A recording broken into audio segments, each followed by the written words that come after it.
Cowboys trying to rebound after that Thanksgiving Day disaster. And that, of course, has been the subject of all of the conversation in Dallas over the last week and a half. In a game that people remember for a long time. But they lead here by 6. Aikman on first down gives the ball to Emmitt Smith. He breaks one through the middle. He's out in front.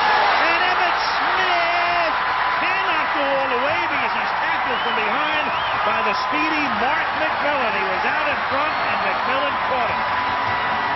You can stop him over and over and over. You keep giving it to him, and he loves to accumulate the carries. He's going to pop it sooner or later. Well, a good trap block by Gogan, a good screen off by Tuanay. Stepnowski and Nate Newton pin guys to the inside. Take a look at this. There's Newton on the down block. Tuanay right there blocks out Hager. Wes Hopkins just whiffs. Andre Waters whiffs. And McMillan shows some real speed in saving a touchdown. And they give it right back to Smith. And Andy Harmon makes the tackle. That play, 57 yards. And Emmitt Smith just gets better as the games go along.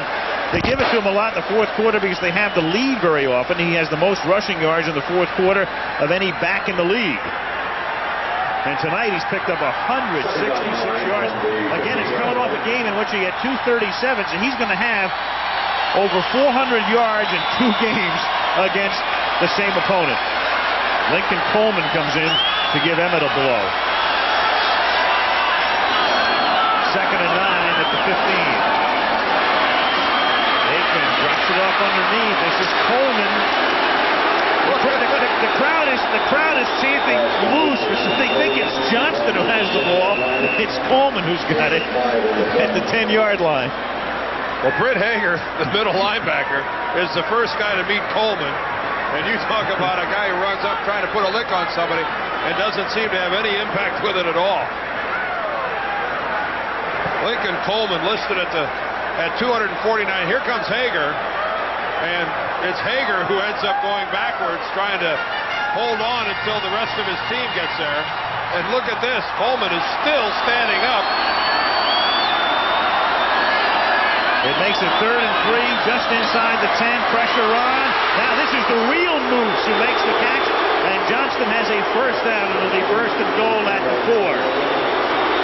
This is a guy, Darrell Johnston, who really is just a blocking back for Emmitt Smith, but what a receiver that he has blossomed into. He had 11 receptions in the Thanksgiving Day game and came into tonight with 38 on the season, 6 more than he's ever had before in a career. And what a valuable asset he has become to the Cowboys in their passing game. Jimmy Johnson was pointing out that Bernie Kosar in the 2 games that he played against Phoenix and Atlanta checked off a lot to him. Well, and Jay Novacek has drawn so much attention.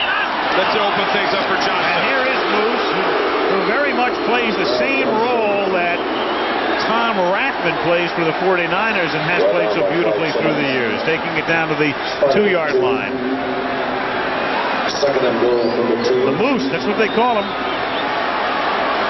Babe Laufenberger used to play here in Dallas, came up to me on the sideline tonight and said there's the wrong guy is being credited for having named Johnston the Moose. It was me.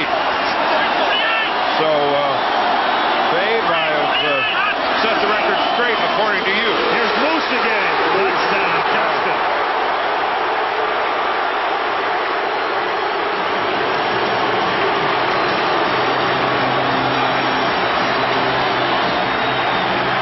Good block by Pro Bowler Mark Stepnowski at the center position. There's number 95, Mike Flores, still down on the ground. Take a look at this from high above. Stepnowski.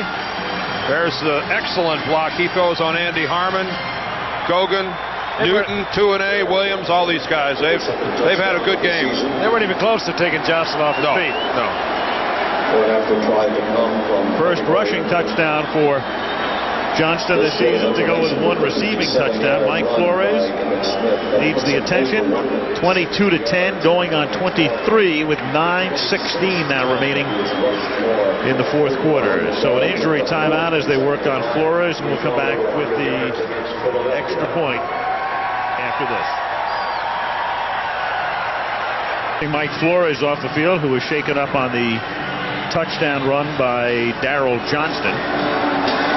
When you see an arm over each shoulder of the guys helping you off, that's a sign that he is not yet returned in whole to Texas Stadium.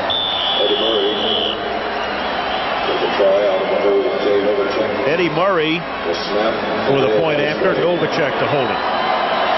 Pellestrada snapping.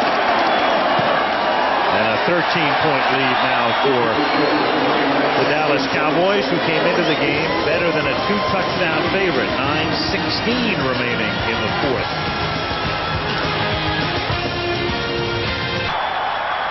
Texas Stadium in Irving, another sellout. 23-10 Dallas leads it. Ed Murray sending it skyward. This is by Sakakema from the 3-yard line. Tackled up at the 19-yard line. ABC's Monday Night Football is being brought to you by the new Dodge, a division of the Chrysler Corporation. The people at Nike who encourage you to just do it. Braun Flex Control, the first electric shaver with a pivoting head that adjusts to every contour of your face. And IBM, there's never been a better time to do business with IBM. A great shot. Never seen it from a helicopter. Easy, baby. Right, straight in through the hole in the roof. More than 60,000. A nice sound effect. Eagles from the 18-yard line. And Bubby Brister throws. Navarro makes the catch. Tackled there by Larry Brown. Well, Leon Letts had a relatively uneventful night. We mentioned before, and you know it around the country, that infamous play, and that's the only way to describe it. Coming on the heels, of course, of the Super Bowl play where Don Beebe took the ball out of his hand at the goal line. Here was the play again on the ice. Stoyanovic's field goal attempt partially blocked. The rule says if it just rolls dead and nobody touches it, that's in effect the end of the game. But Leon got confused. Jeff Dallenbach made the recovery. Stojanovic picked the field goal, and the rest is history. Second play. More times than the Hindenburg. Brister throws, the catch is made, and Bailey steps out of bounds. We talked to Jimmy Johnson about it last night. He said he didn't even see the play. He thought the game was over. He was about ready to walk across the field and shake hands with Don Shula, but he talked to Leon Lett. There were some people, amazingly, who thought he might cut Leon Lett. If he had done that, 27 teams would be at Leon's door the next day trying to sign him. He said, no way. I had to calm him down. He knew he made a hellacious mistake, and well, he's done it in the past. He had to get his mind back into it. There have been marginal players that he's cut. Well, Kirvin Richards is a guy that got a lot of attention when he got it. Leon Lett could make mistakes of that caliber for quite a while before he gets cut. Here's Heath Sherman. Good looking screen. Bringing it out to the 46-yard line. 12-yard gain.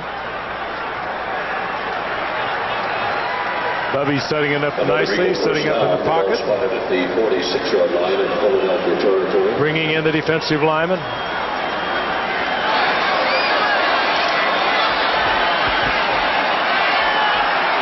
First and 10 at the 46, 7:22 remaining. 23-10 Cowboys. Here's Walker. He takes it across the 50 to the 48. One thing about, in effect, I mean, Jimmy's point is well taken here. He said, you know, there are just guys out there looking for a scoop, looking to make a name for themselves at the expense of somebody like Leon Lett. But there's been a lot of sanctimonious stuff written about, you know, Lett should have done this and should have done that. Here's Navarro taking it to the 36-yard line, and the ball comes loose, but after it had been blown to the 36. But in retrospect, looking back at it, both Leon and the Cowboys as an organization would have been better served if Leon would have walked out after the game and at least said something to the press. 2 sentences.